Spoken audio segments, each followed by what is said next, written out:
کرنے کا کام یہ ہے کہ ہم اپنے معاملات، اپنی عبادات، اپنی دعائیں کبھی 10 منٹ عادت ہو جائے نا دعا مانگنے کی علیحدہ سے رات کو. بھائیو آپ خیال رکھیں گے، غور کریں گے. حضرت عبداللہ ابن عمر رضی اللہ تعالیٰ عنہ کے بارے میں پوچھا تو سیدہ فرماتی ہیں کہ نبی کریم صلی اللہ تعالیٰ علیہ وسلم نہ زیر لب مسکرائے اور فرمایا حفصہ تیرا بھائی ہے تو اچھا، لیکن میں نے سنا ہے کہ عشاء کی نماز پڑھتا ہے تو فجر تک سویا ہی رہتا ہے. او نوجوانوں، 10 بجے تک سونے کی بات نہیں ہوئی، 9 بجے تک سونے کی بات نہیں ہوئی، 11 بجے اٹھنے کی بات نہیں. حضور فرمانے لگے میں نے سنا ہے کہ عشاء کی نماز پڑھ کے سو جاتا ہے اور فجر تک سویا ہی رہتا ہے، اسے چاہیے کہ تہجد کے وقت اٹھا کرے، اللہ کی بارگاہ میں حاضر ہوا کرے، آہوزاری کرے، سجدے کرے، عبادت کرے. اٹھتا ہے اور فجر میں جا کے اٹھتا ہے. حضرت جناب حفصہ رضی اللہ تعالیٰ عنہ کہتی ہے میں نے جناب عبداللہ ابن عمر کو پیغام دیا اور میں نے کہا میرے جوان بھائی سن.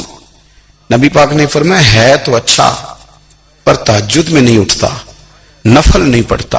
او میری ملت کے جوانوں، مزہ نہیں آ جاتا جب ساری دنیا سوئی ہو، ساری دنیا، اور بستر بھی گرم ہو اور نیند بھی پورا غلبہ کر رہی ہو، اور اچانک گھنٹی بجے دماغ میں، آنکھ کھلے، گھڑی پہ نظر پڑے، 3:30 4 بجے کا پیغام گھڑی بتائے، اور کوئی چڑھتی جوانی والا اٹھ کے وضو کرے، اور جب وہ مصلی کھول کے بچھائے تو مدینے والے محبوب کہتے ہیں کہ ہر نماز پہ رب ثواب دیتا ہے، اور جو اٹھ کے تہجد کی نماز پڑھے اسے دیکھ کے تو رب مسکراتا ہے، جو اس کی شان کے لائق ہے، جو اس کی شان کے لائق، وہ مسکراتا ہے، خوش ہوتا ہے کہ میرا بندہ تہجد میں اٹھ گیا، وہ مسکراتا ہے.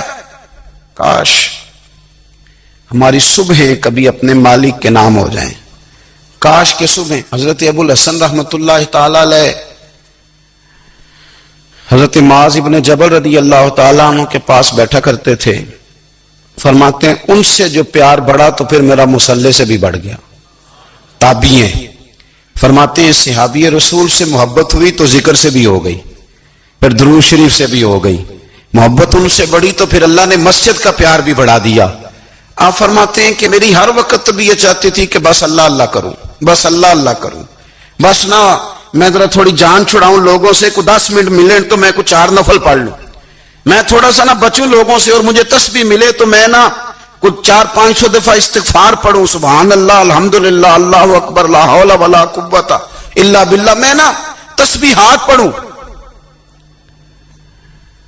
فرماتے ہیں کہ بچے تھے گھر میں 6-7، غربت تھی، کام ملتا کوئی نہیں تھا، اور میں کام چور نہیں تھا، کام ڈھونڈتا تھا، پر اللہ کی قدرت کے کام نہیں ملتا تھا. فرماتے ہیں کہ میں نے ایک دن اپنی اہلیہ سے کہا کہ آج میں پھر جاتا ہوں کام ڈھونڈنے. تو میری بیوی بڑی فرما بردار تھی، پر اس دن نہ غربت کے ہاتھوں تنگ آ کے کہنے لگی آج نانا کوئی تو چیز لے کے آیا. تو مجھ سے بچوں کی بھوک نہیں دیکھی جاتی، یہ سب روگاں دا روگ محمد جس دا نام غریبی، کنڈ بلا کے لنگ جاندے نہیں دوست یار قریبی. آج نہ کچھ لے کے آیا تو میں بچے لے کے چلی جاؤں گی.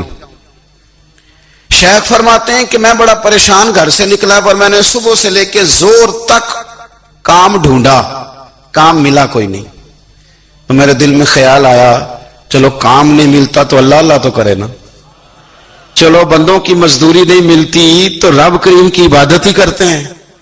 فرماتے ہیں کہ میں نے نا فرات کے پانی سے وضو کیا، نہر کے، شدید دھوپ تھی، ساتھ ریت تھی اور ریت تپ رہی تھی. میں نے اپنا رومال وہیں مصلی کے طور پر بچھا لیا، اور فرماتے ہیں کہ زور سے لے کر عصر تک نماز پڑھی، دھوپ بھی پورے زور پہ، پر میرے سجدے کا ذوق بھی پورے زور پہ. فرماتے ہیں سورج بھی چمک رہا ہے اور رب کی عبادت کا ذوق بھی پورے زور پہ. میں سجدہ کروں تو پھر میرا اٹھانے کو جی نہ چاہے. میرے استاد لکھا کرتے تھے، یہ ان کا شعر ہے، وہ کہا کرتے تھے مجھے سوز دے، مجھے ساز دے، اور مجھے نیم شب کا نیاز دے، دم سجدہ خود کو میں توڑ دوں، مجھے ایسا ذوق نماز دے. اور میں تیری بہار کا پھول ہوں، میں کھلا بھی ہوں تو تیرے لیے، مجھے میری شاخ سے توڑ لے، مجھے اپنی زلف کا ناز دے۔ بھائی فرماتے ہیں کہ عصر تک میں نے نفل پڑھے، دل ڈھلنے لگا، عصر کی نماز پڑھی اور میں وہاں سے چلا۔ اب میں جب نکلنے لگا تو دل میں خیال آیا کہ چھوٹی چھوٹی دیواریں ہیں گھر کی، بغیر کچھ لیے جاؤں گا تو بیوی دور سے دیکھے گی تو شور کرے گی کہ پھر خالی ہاتھ آ گیا ہے۔ کہتے میں نے اپنی اسی رومال میں جس پہ میں نے نماز پڑھی تھی نا، رومال میں کی آخی دے پنجابی جو صافہ کہتے ہیں، اسی میں نا میں نے کچھ ریت بھر لی کہ وہ دور سے دیکھے گی تو سمجھے گی کچھ لے کے آیا ہے، چلو جا کے اسے بتا دوں گا کہ آج پھر مزدوری نہیں ملی۔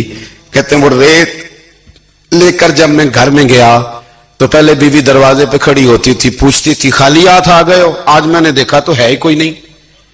فرماتے میں اندر داخل ہوا، سلام لیے، کونے میں میں نے وہ رومال رکھ دیا اور میں نے آواز دی کہ بھلی مانس کہاں ہو؟ تو وہ کہنے لگی آپ منہ ہاتھ دھو لیں، میں روٹی لے کے آئی۔ میں نے کہا روٹی کہاں سے آ گئی؟ یہاں تو کئی دنوں کے فاقے، تو کئی دنوں کی غربت ہے، یہاں تو اس گھر میں تو فقیری ہے۔ فرماتے ہیں کہ وہ روٹی لے کے آئی اور اس وقت کی جو موجودہ نعمتیں تھیں، سمجھ لیں سلاد، اچار، ہر چیز ساتھ لائی۔ میں نے کہا کہ بچے کہاں گئے؟ کہنے لگی وہ کھانا کھا کے کھیلنے گئے، آپ کھانا کھا لیں آ جاتے ہیں۔ کھانا اس نے چن دیا۔ میں نے حیرت انگیز لہجے میں ساری نعمتیں اپنے دسترخوان پہ دیکھ کر کے بیوی سے پوچھا یہ کہاں سے آیا کھانا؟ بچوں کو تو نے کہاں سے کھانا کھلایا؟ یہ سارا کچھ کیسا ہے؟ تو کہنے لگی پتہ نہیں آج آپ کس کریم کی مزدوری کرنے چلے گئے تھے، پتہ نہیں کس کریم کی، میرے گھر میں تو اتنی نعمتیں آئی ہیں کہ مجھ سے سنبھالی نہیں جا رہی، اتنا اناج ہے، اتنا گندم ہے، کس کریم کے دروازے آج چلے گئے تھے؟ یہ کہتے کہتے وہ اٹھی اور اٹھ کر کے کہنے لگی پہلے بڑا کچھ آیا تھا، اب کیا لے آئے ہو؟ اور جا کر کے نا اس نے وہ ریت والا رومال کھولا، کہنے لگے میں تو لے کے آیا تھا ریت، تو میرے رب نے اسے بھی سونے اور ہیرے بنا دیا تھا۔ جب آپ کی توجہ اللہ کی جانب، میرے نبی پاک صلی اللہ تعالی علیہ وسلم نے فرمایا ہر چیز اپنے رب سے مانگ، ہر چیز مانگ، ہر چیز مانگ۔ یا رسول اللہ کیا کچھ؟ میرے محبوب نے فرمایا تیرے گھر میں نمک بھی ختم ہو جائے تو وہ بھی اپنے رب سے مانگا کر، تو مانگنا وہ تجھے دے گا، تو اس کی بارگاہ میں کشکول